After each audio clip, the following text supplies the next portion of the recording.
Bismillahirrahmanirrahim. Alhamdulillahirabbil alamin. Allahumma shalli ala sayyidina Muhammad wa ala ali sayyidina Muhammad. Assalamualaikum warahmatullahi wabarakatuh. Halo teman-teman, apa kabar? Mudah-mudahan teman-teman selalu dalam lindungan Allah Subhanahu wa taala. Amin ya rabbal alamin. Alhamdulillah, kali ini aku akan sharing lagi pengalaman sholawat dari teman-teman kita.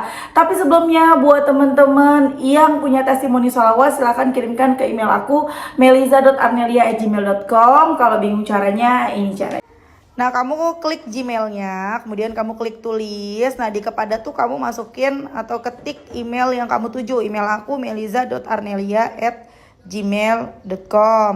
Kalau udah, kamu ketik di bagian subjek itu judulnya testimoni atau dikosongin juga boleh. Nah, ditulis email baru kamu ketik testimoninya. Di situ bisa kirim panjang kayak apa juga bisa. Jadi jangan ngetiknya di subjek ya, karena banyak yang kirimnya di subjek, akhirnya kepotong-potong testimoninya gitu. Gampang kan teman-teman? Kalau udah, kalian klik bagian kanan atas tuh yang warna biru, ada panah ke samping kanan gitu, ada gambar panah ke kanan gitu, itu diklik. Nah, kalau itu diklik itu sudah terkirim, nanti ada notifnya kok terkirim tuh ya kan. Gampang kan? Jadi teman-teman kalau punya testimoni langsung aja kirim testimoninya ke situ ya. Nah, langsung aja aku akan bacain testimoninya. Ini dari Mbak R di Jawa Tengah. Jadi mbaknya minta namanya disamarkan. Assalamualaikum warahmatullahi wabarakatuh Mbak Mel. Waalaikumsalam warahmatullahi wabarakatuh. Saya ingin menceritakan pengalaman saya dalam mengamalkan sholawat. Sebelumnya saya ingin menyamarkan nama saya menjadi Mbak R dari Jawa Tengah. Saya adalah seorang tenaga kesehatan, jadi saya telah mengamalkan sholawat semenjak saya kuliah, tapi tidak seistiqomah sekarang. Ketika mau sidang, saya baca sholawat Jibril 1000 kali. Alhamdulillah, saya lulus dengan predikat cum laude. Setelah saya lulus, saya kencengin sholawat Jibrilnya 4444 kali per hari. Minta supaya segera diberikan pekerjaan dekat dengan rumah, karena posisinya ibu saya tidak mau ditinggal saya untuk merantau. Dan posisinya juga ibu saya semenjak ayah saya meninggal, ibu saya buka catering walaupun kecil-kecilan. Jadi biar bisa bantu ya teman-teman ya. Dan saya yang bantuin ibu saya. Nah, suatu hari saya keterima kerja di luar daerah saya, tapi saya nggak ambil Mbak, karena gajinya belum begitu cukup untuk biaya hidup serta biaya kos. Dan saya mikir nih, ibu saya yang bantuin siapa kalau ada pesanan catering. Saya juga hampir nyerah Mbak, karena daftar sana sini belum diterima. Dan saya menganggur kurang lebih 9 bulan. Terus saya kencengin lagi baca sholawat Jibril 4444 kali per hari. Dan mengamalkan jalur langit lainnya. Sholat fardu tepat waktu, sholat tahajud, sholat duha, sholat hajat qobliyah, al-waqiah habis subuh. Beberapa hari dari situ alhamdulillah saya diterima kerja di klinik. Tapi Masya Allah lagi Mbak, semakin saya taat sama Allah, semakin digebrek masalah. Tapi saya merasa hatinya tenang aja Mbak Mel, walaupun ada aja ujiannya. Setelah kurang lebih 5 bulanan lah, saya jatuh sakit dan saya opname selama 5 hari di rumah sakit. Setelah saya pulih, saya berangkat kerja lagi Mbak Mel, dan itu pun masih dalam keadaan 100% sehat. Tapi karena saya paksa karena takut ada pemotongan gaji, padahal posisinya saya sedang butuh uang buat modal bantuin ibu saya. Dan di posisi itu juga saya masih bolak-balik kontrol di rumah sakit. Nah, malamnya ya Mbak Mel, setelah saya masuk kerja, saya ditelepon sama atasan saya yang intinya saya diberhentikan dengan alasan gak masuk akal. Jadi di tempat kerja saya itu Mbak Mel, ada teman saya itu yang selalu fitnah dan jelek-jelekin karyawan-karyawan yang kerja. Dan saya jadi korban ketiga dari teman saya itu. Dia selalu cari muka untuk ambil simpati atasan serta buat naik jabatan. Dan setelah saya keluar dari situ, ternyata ada juga korban lainnya. Bahkan banyak dokter yang resign dari tempat kerja saya juga karena tidak betah dengan perlakuan atasan. Di situ saya sedih banget Mbak Mel, rasanya sakit banget. Saya masih istiqomah salawat Jibril 4444 kali, tambah lagi 100 kali salawat munjiat, 41 kali salawat busro dibaca setelah subuh, dan itu aku amalin setiap hari. Dan fokus ngirim lamaran pekerjaan kesana kesini sampai saat ini, dan rasanya sedih banget Mbak Mel. Saya udah nganggur kurang lebih 9 bulan belum dapat kerjaan. Dan mau daftar PPPK nakes belum cukup pengalaman kerja karena belum ada pengalaman kerja 2 tahun. Akhirnya saya daftar CPNS walaupun walaupun bukan menggunakan ijazah bidang kesehatan saya. Sempat rasanya putus asa Mbak Mel, tapi aku setiap habis sholat subuh selalu lihat channel Mbak Mel buat motivasi aku untuk terus bersolawat dan mengamalkan jalur langit. Oh iya Mbak Mel, selain aku minta pekerjaan, aku juga minta hal lainnya. Kadang yang cuma bilang dalam hati, aku pengen beli bakso nih, sorenya langsung dapat bakso dan gratis lagi, Masya Allah. Cuma modal salawat dan kepengen ini itu langsung dapat. Sekian cerita aku Mbak Mel. Semoga Mbak Mel dan keluarga diberikan kesehatan, keberkahan dan keselamatan dunia dan akhirat. Dan semoga penonton channel YouTube Mbak Melisa apapun hajatnya segera dikabulkan oleh Allah. Amin. Terima kasih Mbak Mel sudah memberi motivasi bagi diriku. Doakan aku keterima CPNS atau mendapatkan pekerjaan sebelum tahun 2024. Wassalamualaikum warahmatullahi wabarakatuh. Aduh, baca nggak ada titik komanya, Masya Allah. BTW kalian lihat nggak di belakang aku? Aku ini udah nyeduh kopi loh. Bentar ya, aku mau sambil ngopi dulu. Jadi memang ini kopi tadi masih panas banget. Aku minumnya nanti dulu deh. Tunggu agak-agak adem-adem, anget-anget biar bisa langsung glek-glek gitu kan, segar. BTW ini kopi yang aku minum, kopi Troy 80. Ini tuh kopi kesatria, tapi bisa diminum sama wanita dan juga pria, teman-teman. Jadi ini yang diminumnya berdua sama aku dan suami aku. Jadi seperti yang aku bilang tadi, kopi ini kan kopi kesatria. Jadi bisa menambah keharmonisan rumah tangga. Ini tuh mengandung serbuk jahe merah, serbuk jinten, ada creamernya juga. Pokoknya ini tuh juga aman, teman-teman. Ini aman buat kita yang punya penyakit mah, jadi dia tenang aja, nggak bikin kita mahnya kumat, nggak bikin asam lambung. Pokoknya insya Allah aman, karena ini juga udah ada BPOM-nya ya teman-teman ya. Kita cobain dulu. Ini sekalian suami aku juga masih di sini, dia mau minum juga, kita minumnya barengan. Udah anget juga. Bismillahirrahmanirrahim. Rasanya tuh rasa kopi cappuccino, apalagi yang demen ngopi ya, nyaman banget deh minum ini. Jadi rasa kopi cappuccino dan ada rempah-rempahnya tapi dikit banget, jadi lebih ke cappuccino tapi sedep banget dah, nggak terlalu manis, pas banget ini. Nih minum dulu bentar ya, minum kopi dulu sebelum lanjut. Sini duduk sih sebelah sini. Oh sebelah sini deh, geser suami aku nih. Nah, minum dulu. Biar kalian kamera dong. Seger ya? Lagi, dikit lagi. Dulu. Minta dikit lagi. Bentar. Bismillahirrahmanirrahim. Deket banget kamu, agak jauh dong. Tuh kan, kita bajunya udah samaan. Caranya biar harmonis gimana? Pakai bajunya samaan. Minum kopinya barengan segelas berdua.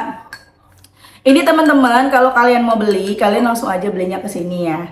Nih Masya Allah banget. Atau nanti klik linknya di deskripsi box. Ini aku malah demen banget ya rasanya.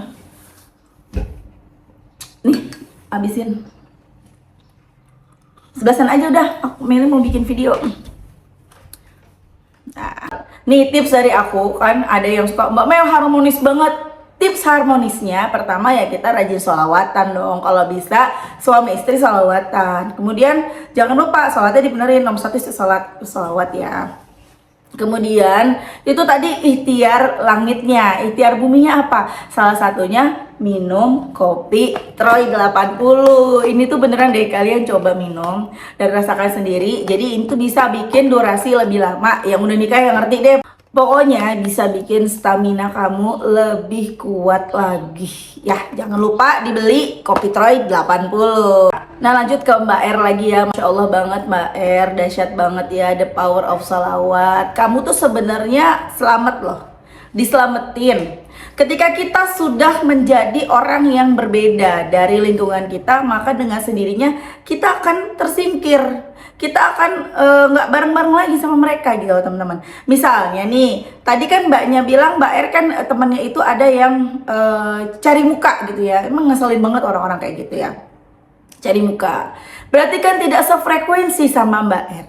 Sementara Mbak R nih alhamdulillah rajin salawatan, dekat dengan Allah gitu ya, jadi orang baik. Tapi hati-hati juga Mbak R ya, jangan sampai kita jadi merasa ujub, merasa deket sama Allah, merasa paling soleh, enggak ya. Terus-teruslah kita perbanyak istighfar dan salawat untuk membentengi diri kita dari hal-hal yang seperti itu.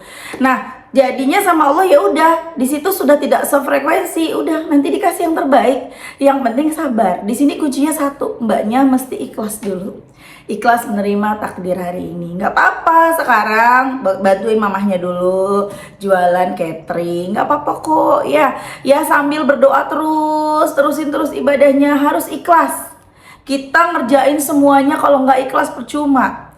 Ya Allah, aku udah sholawat, udah sholat duha, udah baca ini, udah baca itu. Nah, jangan disebutin. Ketika kita teringat lagi, udah ini, udah itu gitu ya, langsung ingat lagi. Enggak, aku nggak boleh begitu. Karena Allah nggak butuh sama semua itu. Allah tuh nggak butuh, ibadah kita nggak butuh. Ibadah kita nih, kita jadi rajin ibadah, itu nggak bikin Allah makin hebat. Enggak.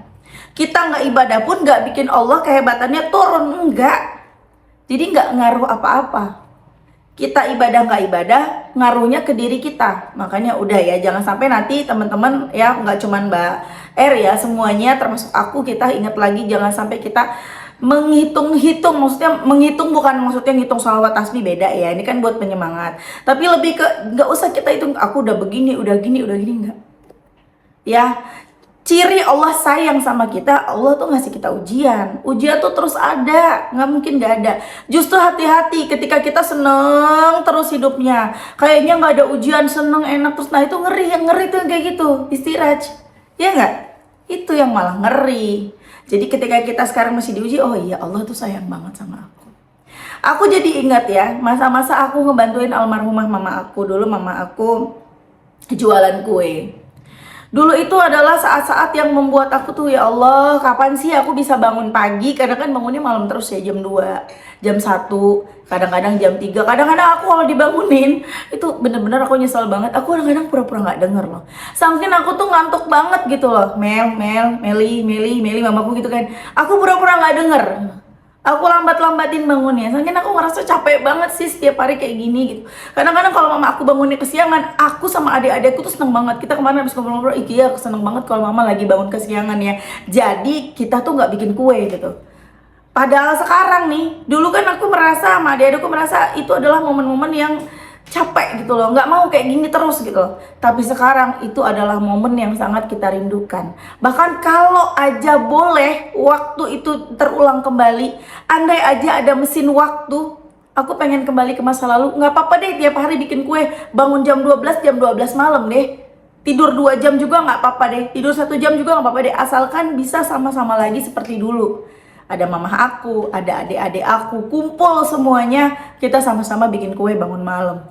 Ngantuk-ngantuk biarin deh. Dan ternyata Allah yang memang yang lebih tahu kan. Ternyata itu adalah momen-momen yang terindah, yang gak bisa terulang lagi. Jadi teman-teman, kalau misalnya kalian sekarang ada di posisi sulit, capek, letih, gak kelar-kelar kayaknya ujiannya, gak apa-apa. Emang berat. Namanya juga ujian, ya namanya juga ujian hidup, dan kita akan selalu diuji selama kita masih hidup, nggak apa-apa. Setiap rasa lelah, lelah sama capek sama aja ya. Setiap rasa yang tidak enak dalam diri kita, rasa sakit, rasa kecewa, rasa sedih, kalau kita ikhlas ngejalaninnya, insya Allah ada balasannya dari sisi Allah. Ada pahalanya. Insya Allah diangkat derajat kita dunia dan akhirat. Yang penting sabar dan ikhlas. Ya Mbak ya, aku yakin kok bentar lagi nanti dapat pekerjaan yang lebih baik lagi. Semua orang tuh ngalamin. Kalau inget-inget masa lalu, aku juga ngalamin kayak Mbaknya. Udah lulus kuliah, dapat kerjaan. Cuman waktu itu aku agak cepet ya, 1 bulan nganggur di rumah udah dapat kerja. Cuman ya gitu, dapat teman yang tidak sefrekuensi, yang sama persis kayak temennya Mbaknya. Sampai nangis. Sampai aku berhenti kerja karena udah gak kuat lagi. Kemudian kerja lagi tempat lain, dulunya juga pernah begitu lagi, digituin lagi sama temen kerja. Aduh, udah ngerasain banget, rasanya memang gak enak banget. Tapi sayang, dulu itu belum sadar sholawat. Dulu tahu sholawat, tapi hanya tahu sholawat supaya selamat di jalan. Kan nenekku yang suka ingetin. Tapi aku gak tahu kalau sholawat tuh bisa sedahsyat ini. Andai aku tahu, mungkin dulu aku sholawatan dan aku bisa melawan mereka. Melawan dalam arti bukan aku nggak takut, aku nggak gampang nyerah gitu loh. Tapi ya sudah, alhamdulillahnya sekarang ya ada di depan kalian. Dan ini jauh lebih, menurut aku lebih baik dari apapun itu deh di belakang-belakang kehidupan aku gitu loh teman-teman.